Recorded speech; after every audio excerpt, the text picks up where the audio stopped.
let this be a reminder to you all that this organization will not tolerate failure.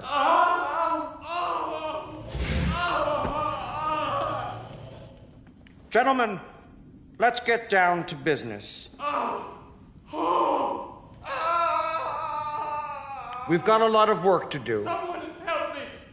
I'm still alive, only I'm very badly burned. Last week, I preached a sermon titled The Rich Man, Lazarus, and Dr. Evil. And we watched that clip, or we watched the whole thing, and I read the story of the rich man and Lazarus, and then I addressed an elephant in the room.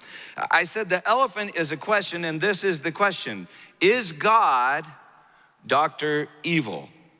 And by that I meant, does he torture some people endlessly in flames while enjoying an endless banquet of love with others?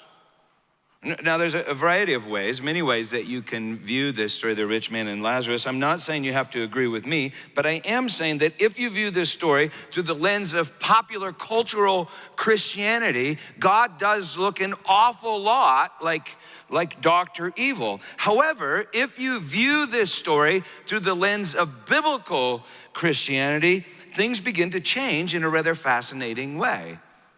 And so last time we noted these things, that Jesus was speaking, number one, to the Pharisees, the proud men of Judah who justified themselves. Secondly, the rich man is at least Judah, Abraham's great-grandson, who had the purple, the linen, the law, and the prophets, and 5 brothers.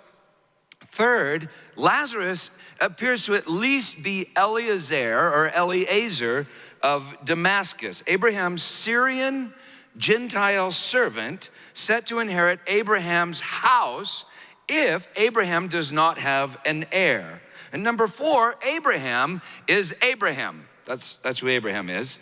And Abraham has a fascinating knowledge of consuming fire. I didn't mention this last time, but in Genesis 18, you can read an incredible story. Abraham has this extended conversation with a God-man, arguing with him, trying to convince him not to destroy Sodom with eternal fire. And yet Ezekiel reveals later on that God will restore Sodom.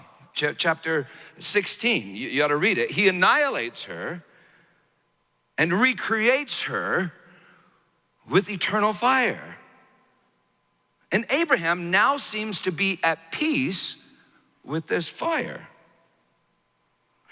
Number 5, this flame in Hades must be the Shalhabet Yah, the very flame of the Lord, the manifestation of God, and God is love. And number 6, no one can cross the chasm, but Luke has already told us Jesus came to destroy chasms, and according to Ezekiel 37, raise the men of Judah from Hades like dry bones and lead them all across the chasm into the promised land, the 7th day. Well, once you read the story through that lens, the story is no longer unconscionable. God is not Dr. Evil. God is love, and his word is the Shalhabet Yah. Once you know that your Father is not Dr. Evil, but instead of Dr. Evil, absolute love, it changes every breath you take, changes every move you make. You will love the Lord your God with all your heart, mind, soul, and strength, and you will love your neighbor as yourself. People ask me sometimes, Peter, what does this theology mean? Spell it out for us, what it implies. What does